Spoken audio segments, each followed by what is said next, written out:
नमस्ते दोस्तों। तो हम इस क्लास में लास्ट टाइम ग्रुप डी में पूछे गए क्वेश्चन डिस्कस करते हैं और लास्ट टाइम ग्रुप डी में सिंगल डे में सिंगल शिफ्ट में पूछे गए सिंगल सेट से कुछ महत्वपूर्ण क्वेश्चन डिस्कस करने की कोशिश करते हैं। जो इजी क्वेश्चन है उन्हें स्किप कर देते हैं। तो ऐसे ही कुछ महत्वपूर्ण क्वेश्चन आज हम इस क्लास में भी डिस्कस करेंगे। तो आज हम ग्रुप डी का क्वेश्चन सेट डिस्कस करेंगे जिसमें कि 10 से 12 महत्वपूर्ण क्वेश्चन आज की इस क्लास में हम डिस्कस करेंगे। तो चलिए फिर इस क्लास की शुरुआत करते हैं। अब हम इस सेट का पहला क्वेश्चन देख लेते हैं जो कि आपकी स्क्रीन पर दिख रहा होगा। इसमें क्या कहा गया है, एक दीवार को ब्रजेश 12 घंटे में लाल रंग से रंग सकता है जबकि बल्लारी पूरी दीवार की पुताई 21 घंटे में कर सकता है।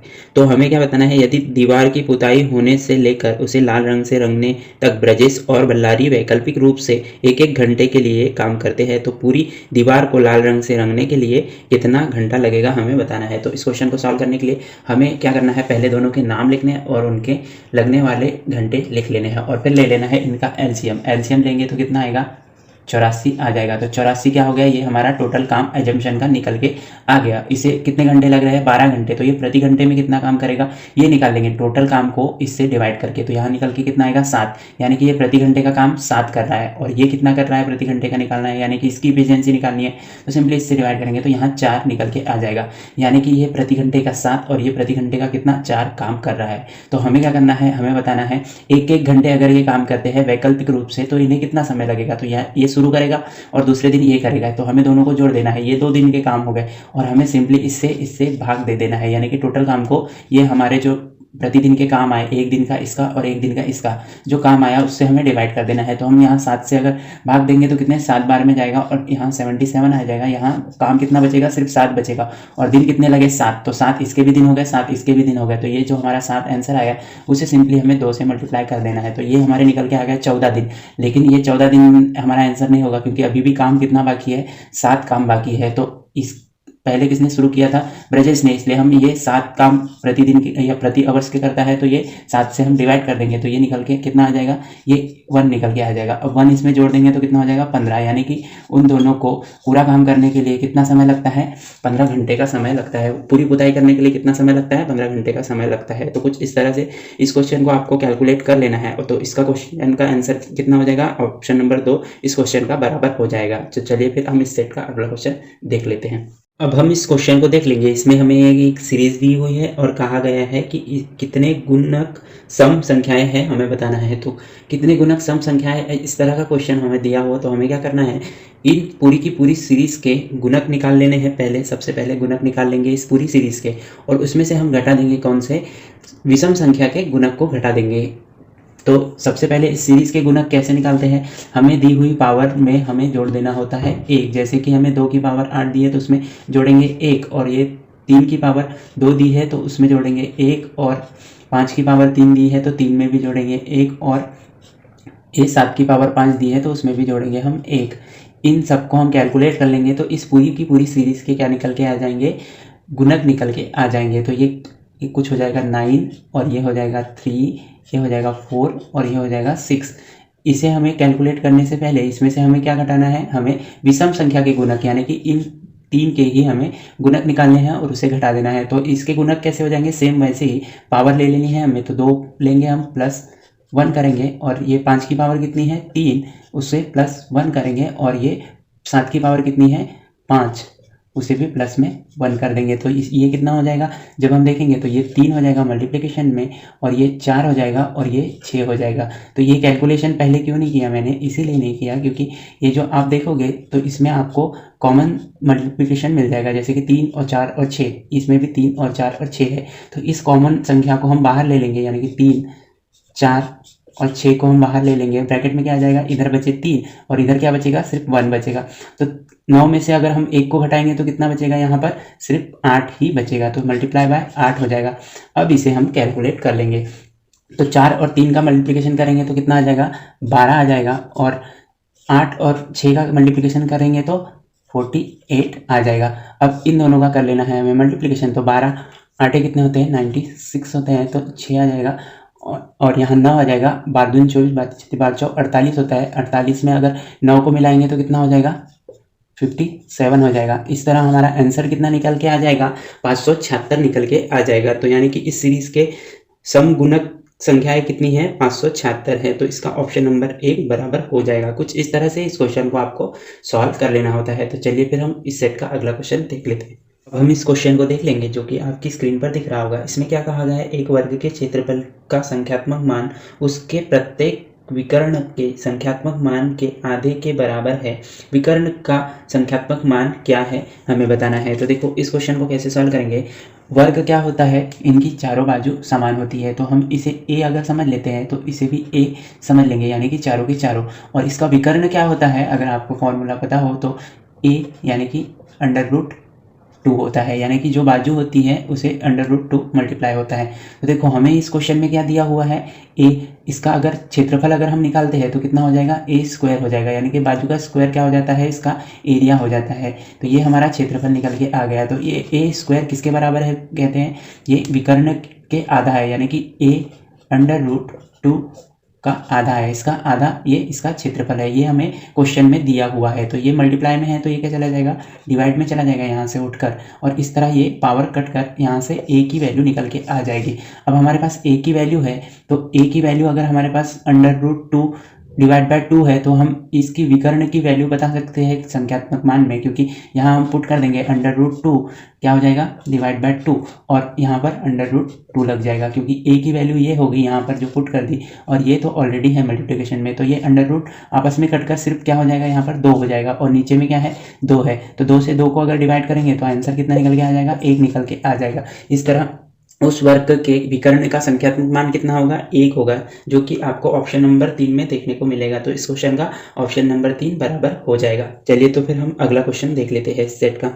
अब हम इस क्वेश्चन को देख लेंगे जो कि आपकी स्क्रीन पर दिख रहा होगा। इस क्वेश्चन में क्या कहा गया है, एक द्विघात समीकरण के दो मूल्य x बराबर 1/11 और x बराबर 1-9 है, तो समीकरण को निम्नलिखित में से किस प्रकार लिखा जा सकता है हमें बताना है। तो देखो इस क्वेश्चन को कैसे सॉल्व करते हैं, इसे हम सॉल्व कर लेंगे। सबसे पहले तो इसे सॉल्व करेंगे तो ये 11 डिवाइड में है तो ये मल्टीप्लाई में चला जाएगा, तो ये 11x हो जाएगा बराबर 1 हो जाएगा। अब इस 1 को भी हमें इधर ले जाना होगा, तो ये क्या हो जाएगा, 11x, और ये प्लस का था तो माइनस का 1 हो जाएगा, और बराबर कितना हो जाएगा, 0। कुछ इस तरह से इसे हमें 0 ला देना होता है। तो इसे भी हम इस इक्वेशन को भी 0 तक लाएंगे, तो ये 11 इधर चला जाएगा मल्टीप्लिकेशन में, तो 11x हो जाएगा, और ये माइनस का प्लस में चला जाएगा तो +1 हो जाएगा, बराबर क्या हो जाएगा, 0।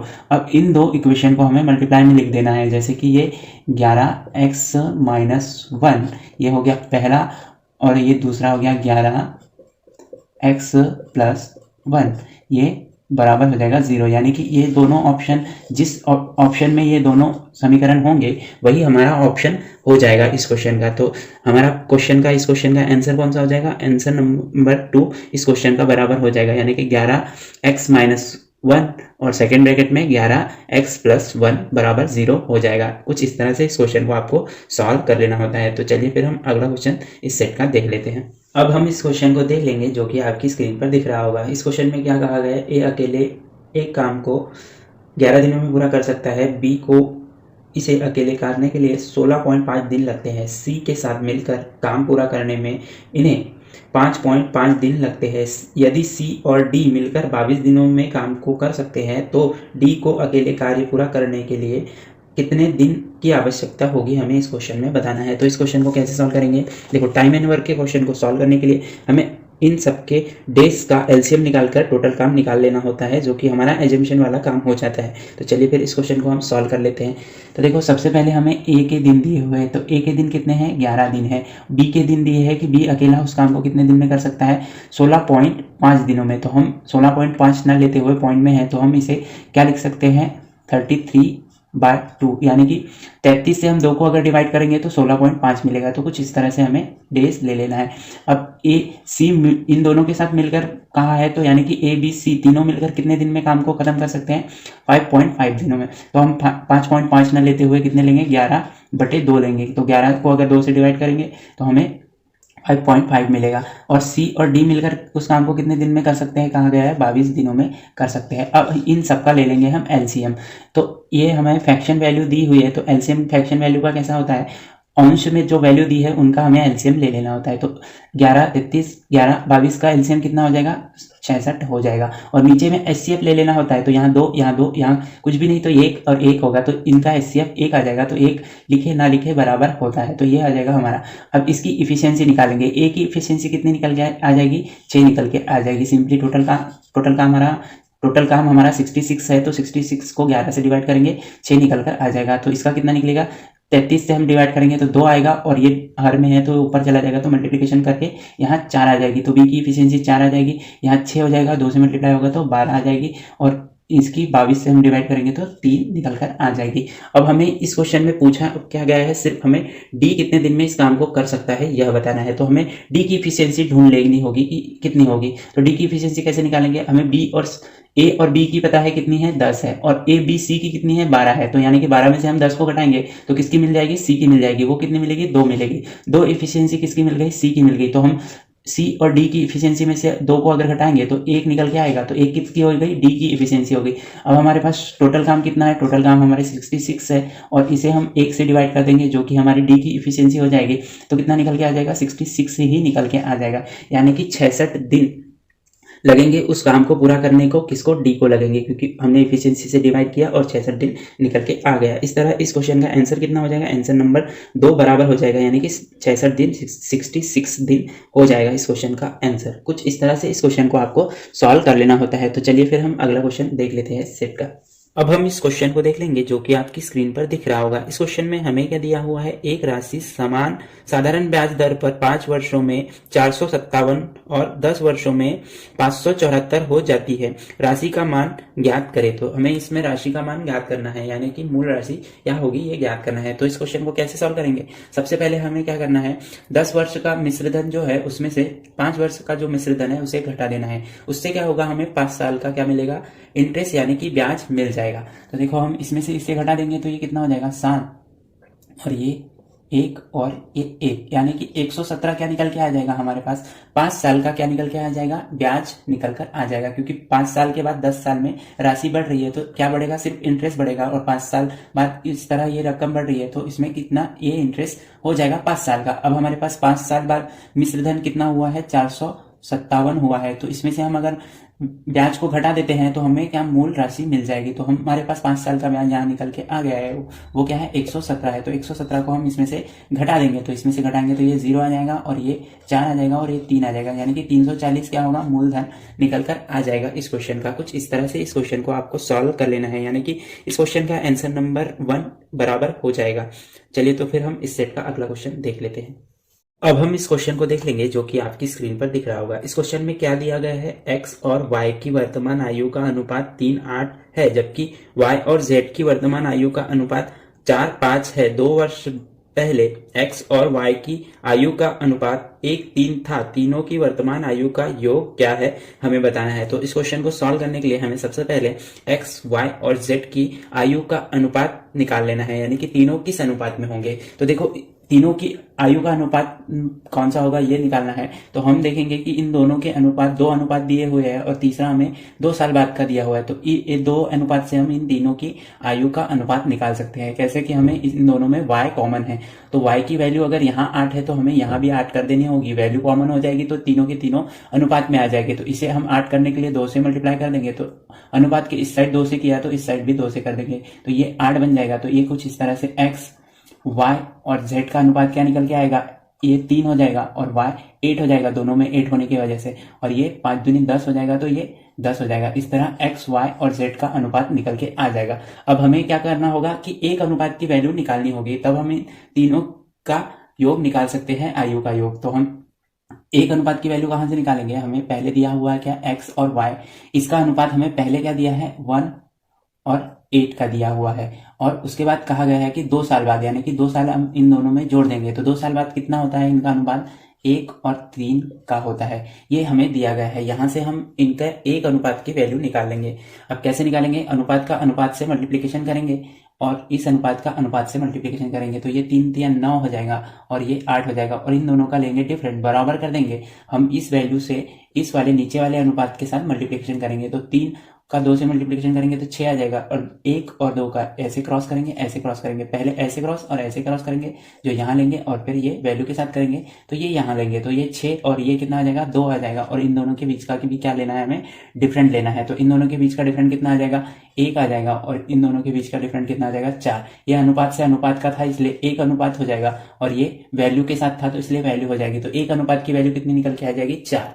और हमें क्या पूछा है, योग पूछा है, तो इन तीनों के अनुपात का सबसे पहले तो हम योग कर देंगे, अनुपात का योग कर देंगे और फिर मल्टीप्लाई करेंगे। तो ये योग करेंगे तो कितना हो जाएगा 10 और 8 18 19 20 21 हो जाएगा। इन तीनों के अनुपात का योग 21 हो जाएगा। इसे हम 1 अनुपात की वैल्यू से मल्टीप्लाई कर देंगे। 1 अनुपात की वैल्यू कितनी है 4, तो 4 से मल्टीप्लाई करेंगे तो 4 आ जाएगा, और ये 8 आ जाएगा, यानी कि 84 आ जाएगा। तो कुछ इस तरह से इन तीनों की वर्तमान आयु का योग कितना हो जाएगा 84 हो जाएगा, जो कि आपको ऑप्शन नंबर 4 में देखने को मिलेगा। कुछ इस तरह से इस क्वेश्चन को आपको सॉल्व कर लेना होता है। तो चलिए फिर हम इस सेट का अगला क्वेश्चन देख लेते हैं। अब हम इस क्वेश्चन को देख लेंगे जो कि आपकी स्क्रीन पर दिख रहा होगा। इस क्वेश्चन में क्या कहा गया है, 3000 को हर 4 माह में चक्रवृद्धि होने वाले 30% वार्षिक ब्याज दर पर निवेश करने पर 1 वर्ष में की राशि प्राप्त होती है। तो हमें राशि बतानी है कि कितनी प्राप्त होती है। तो इस तरह के चक्रवृद्धि ब्याज वाले क्वेश्चन को अगर आपको सॉल्व करना है तो इन नंबर्स को याद रख लेना है। ये नंबर्स से आपका चक्रवृद्धि ब्याज इजीली निकल जाएगा। ये 2 साल के लिए, ये 3 साल के लिए और ये 4 साल के लिए आपको याद रख लेना है। देखो अब यहाँ पर 1 साल का ही इंटरेस्ट चार्ज हो रहा है, लेकिन अगर आप देखोगे तो 4 महीने का हमें इंटरेस्ट चार्ज करना है। तो 1 साल में कितने 4 महीने आते हैं 3, यानी कि ये 3 साल के कैटेगरी में आ जाएगा। और परसेंटेज रेट को सिंपली क्या कर देना है 3 से डिवाइड कर देना। 3 से डिवाइड करेंगे तो कितना आ जाएगा 10%, क्योंकि 4 महीने के 10% ही चार्ज होंगे। तो ये हो गया हमारा रेट, और ये हो गया हमारे ईयर की जगह पे 3 साल की, महीने का है लेकिन 3 साल का 3 टुकड़े होने की वजह से। अब इसका हम कर देंगे चार्ज कौन से, इस वाले नंबर्स के हिसाब से। तो देखो हम पहले साल 3000 पे 10% का चार्ज करेंगे तो कितना हो जाएगा, ये कुछ इस तरह से कितना निकल के आ जाएगा 300। ये हो गया पहला। फिर सेकंड कितना निकल के आएगा, इस 300 पे अगर हम इंटरेस्ट चार्ज करते हैं तो 300 पे अगर इंटरेस्ट चार्ज करते हैं तो 10% का कितना निकल के आ जाएगा 30। और फिर 30 पर हम अगर इंटरेस्ट चार्ज करते हैं, ये दूसरे साल का हो गया, 30 पर और चार्ज करते हैं तो कितना निकल के आ जाएगा 30 पे 10% का 3 निकल के आ जाएगा। ये होगा 3 स्टेप हो गए हमारी, यानी कि इंटरेस्ट पे फिर इंटरेस्ट पे फिर इंटरेस्ट। अब हमें ये नंबर लिख देने हैं 3 3 और ये 1। अब इनका कर देना है मल्टीप्लिकेशन। ये मल्टीप्लिकेशन करेंगे तो ये कितना आ जाएगा 900, और ये कितना हो जाएगा 90, और ये कितना हो जाएगा 3। तो इस तरह अब इन्हें जोड़ देंगे तो कितना हो जाएगा 993 हो जाएगा। ये तो हमारा निकल के क्या आ गया, इंटरेस्ट निकल के आ गया। और मुद्दल कितनी थी, यानी मूलधन कितना था, ये कुछ 3000 था। तो 3000 में 993 जोड़ देंगे तो कितना हो जाएगा 3993 हो जाएगा। तो इस तरह हमें 1 साल बाद राशि कितनी प्राप्त होगी 3993 रुपए प्राप्त होगी। तो हमारा ऑप्शन नंबर क्या, ऑप्शन नंबर ए इस क्वेश्चन का बराबर हो जाएगा। कुछ इस तरह से इस क्वेश्चन को आपको सॉल्व कर लेना है। चलिए तो फिर हम अगला क्वेश्चन देख लेते हैं इस सेट का। अब हम इस क्वेश्चन को देखेंगे जो कि आपकी स्क्रीन पर दिख रहा होगा। इसमें क्या कहा गया है, एक मिश्रण में रेत और सीमेंट का अनुपात 7 और 1 है।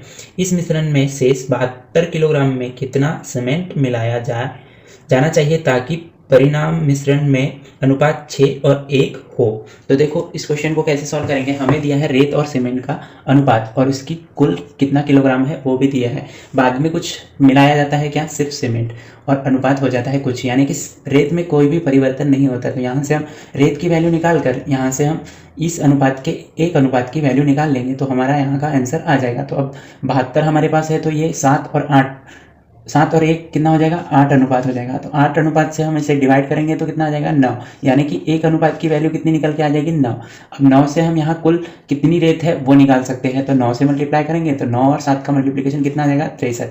तो 63 किलोग्राम कितनी क्या हो जाएगी, रेत हो जाएगी, जो कि परिवर्तित नहीं हुई, यानी कि 63 यहाँ भी है। तो 63 किलोग्राम अनुपात की वैल्यू कितनी है, 6 अनुपात की वैल्यू है 63 किलोग्राम की सेकंड अनुपात में। तो यहाँ से हम 6 से अगर डिवाइड करते हैं तो 1 अनुपात की वैल्यू मिल जाएगी। और यहाँ सीमेंट कितनी थी पहले 9 थी, इसमें कुछ ना कुछ सीमेंट मिली है, तो कितनी मिली है ये पता करने के लिए हम यहाँ से 1 अनुपात की वैल्यू निकाल लेंगे। तो 6 से हम भाग देंगे तो 1 बार में जाएगा, फिर 0 बार में जाएगा और 5 बार में जाएगा, यानी कि 10.5 10.5 kg निकल के आ जाएगा 1 अनुपात की वैल्यू। और यहाँ तो एक ही अनुपात है, यानी कि 10.5 kg क्या हो जाएगी, यहाँ पर सीमेंट हो जाएगी। पहले कितनी थी 9 थी और अब 10.5 हो गई, यानी कि इसमें जुड़ी कितनी है 1.5 kg क्या जुड़ी है, सीमेंट जुड़ी है। इस तरह हमारा क्वेश्चन का आंसर कितना निकल के आ जाएगा 1.5 kg निकल के आ जाएगा इस क्वेश्चन का आंसर। तो इस तरह इस क्वेश्चन को आपको सॉल्व कर लेना है। और इस क्वेश्चन का आंसर कौन सा बराबर हो जाएगा, आंसर नंबर 2 बराबर हो जाएगा। तो आज की क्लास में बस इतने ही क्वेश्चन थे जो कि बेस्ट क्वेश्चन थे वन शिफ्ट के, जो कि ग्रुप डी में लास्ट टाइम 2018 में पूछे गए क्वेश्चन हैं, जो कि आने वाली एग्जाम में आपको हेल्पफुल जरूर होंगे। तो आज के लिए बस इतना ही, अगली क्लास में मिलते हैं हम अगले सेट के साथ। धन्यवाद।